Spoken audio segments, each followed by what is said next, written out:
जियो पर शुरू होने वाला नया ड्रामा सीरियल आफत लाइबा खान के कफारा ड्रामे के ख़त्म होने के फौरन बाद इनका दूसरा ड्रामा जिस पर ये बिल्कुल ही नेगेटिव रोल प्ले कर रही हैं। फिलहाल तो इनका बचपन चल रहा है और बचपन में माँ ने जो चालाकियाँ सिखाई हैं वो बड़े होकर इसके काम आने वाली हैं। जैसे कि अब तक आपने देखा कि इतनी बड़ी बड़ी आंटियों को इतने छोटे छोटे बच्चों की माएँ दिखाकर इन्हें यंग दिखाने की जो नाकाम सी कोशिश की गई है ना, वो बड़ी बेतुकी है। कहीं से भी ये तीनों आंटियां इतने छोटे छोटे बच्चों की माएँ लग ही नहीं रही। खास तौर पर नजमा फुप्पो कफारा वाली यहाँ पर मेहरुन्निसा का रोल प्ले कर रही हैं। एक अच्छी सीधी सादी खिदमत गुजार बड़ी बहू का किरदार निभा रही हैं, जो इनको अभी तो सूट नहीं कर रहा, लेकिन जब सब बच्चों को जवान दिखाएंगे तो फिर एक बड़े से बच्चे की अम्मा तो लगेंगी।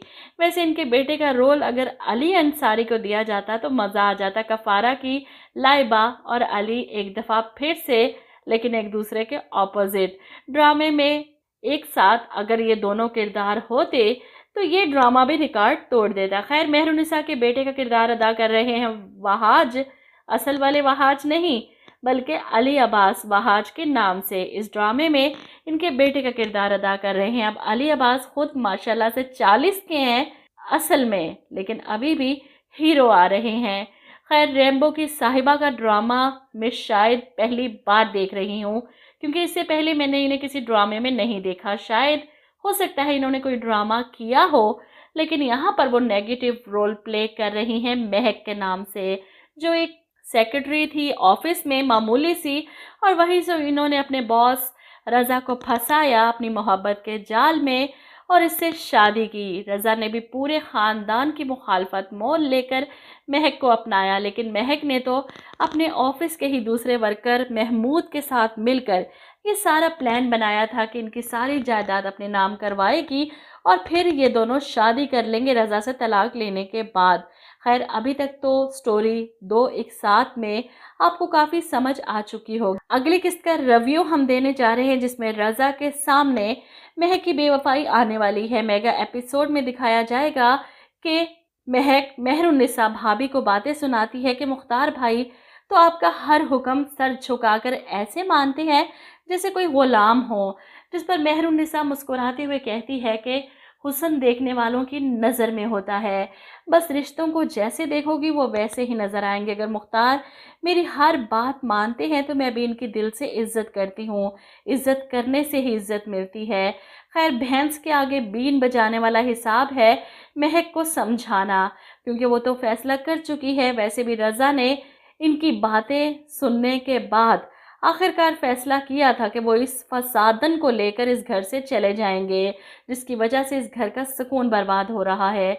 और यही खबर वो महमूद को सुनाने के लिए उतावली हो रही है कि रज़ा अलहदा घर लेने वाले हैं मेरे लिए, वो घर में अपने नाम करवा लूँगी और फिर उससे तलाक लूँगी और तुमसे शादी करूँगी। वो यही खबर महमूद को सुनाने के लिए घर से निकलती है, लेकिन इस बार रज़ा को इस पर शक ना हो, इसी वजह से पहले अपनी अम्मा के घर जाती है और इनसे कहती है अगर रज़ा का फ़ोन आया ना तो इसे यही कहिएगा कि मैं यहाँ पर मौजूद हूँ, ख़बरदार अगर इसे कुछ बताया तो। इसकी माँ इसे रोकने की कोशिश करती है कि तुम क्यों अपनी बसी बसाई ज़िंदगी बर्बाद कर रही हो उस महमूद के पीछे। जब वक्त था वो मुंह में लड्डू डालकर बैठा था, कुछ बोला नहीं, और अब तुम्हें वरगला रहा है। लेकिन महक को कुछ नहीं सुनना, रज़ा को सिर्फ अपने घर वालों का ख्याल है। मेरी चाहत, मेरी ख्वाहिश इसकी नज़र में कोई अहमियत नहीं रखती, तो मैं क्यों उसका साथ दूँ। आपसे जो कहा है ना वो कीजिएगा। महमूद इसकी बातें सुनकर खुशी से झूम उठता है। वो तो वैसे ही लालची इंसान दिखाया गया है। महक का हाथ पकड़ लेता है, इसे कहता है तुम नहीं जानती तुम्हारे बगैर कितना अधूरा हूँ, कितनी मोहब्बत करता हूँ मैं तुमसे, दिल पे पत्थर रखकर तुम्हारी शादी रज़ा से होने दी। वो ऐसी मोहब्बत जताता है कि महक खुद को बहुत ऊंची चीज़ समझती है, लेकिन इन दोनों की ये अटखेलियाँ रज़ा देख लेता है। अपनी गाड़ी से इनका पीछा करता है और इनके घर तक पहुंच जाता है, जहां ये दोनों बैठे बातें कर रहे हैं। महक अपने रोने रो रही है और वो इसका हाथ पकड़े से तसल्लियाँ दे रहा है। महक इसे कहती है आखिर कब तक हम रज़ा की दौलत अपने हाथ में आने का इंतज़ार करते रहेंगे। मुझे नफ़रत है उस शख्स से, बस नहीं चल रहा कब उससे अपनी जान छुड़वाऊँ, तुम्हारे पास आ जाऊँ।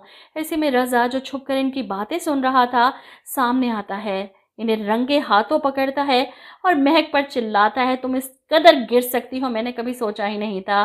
دل تو کر رہا ہے کہ یہیں کھڑے کھڑے تمہیں طلاق دے دوں، لیکن نہیں، اپنے ساتھ ہاتھ پکڑ کر اسے زبردستی گاڑی میں بٹھا کر لے جاتا ہے، غصے میں گاڑی چلا رہا ہے فل سپیڈ سے۔ اب مہک اسے روکتی ہے، کیا کر رہے ہیں آپ؟ اپنے ساتھ ساتھ مجھے بھی ماریں گے کیا؟ لیکن رضا کا تو دماغ پھٹ رہا ہے یہ حقیقت جان کر کہ تم نے مجھ سے شادی نہیں کی بلکہ مجھ سے میری دولت ہتھیانے کی سازش کی ہے۔ اتنے سال تم مجھے دھوکہ دیتی آئی ہو۔ وہ غصے سے چلاتے ہیں مہک پر، اور ایسے میں سامنے سے آتی ہوئی گاڑی نظر نہیں آتی۔ اسی لمحے ان دونوں کا ایکسیڈنٹ ہوتا ہے۔ مہک تو بچ جاتی ہے لیکن رضا موقع پر ہی مر جاتا ہے۔ مہک کو چھوٹی موٹی چوٹیں آئی ہیں، وہ پہنچتی ہے ہاسپٹل، جہاں پر سب گھر والے بھی پہنچ جاتے ہیں۔ رضا کی موت پر سب کا برا حال ہے رو رو کر۔ مختار تو رضا کی چھوٹی سی بچی وریشا کے سر پر ہاتھ رکھتے ہیں۔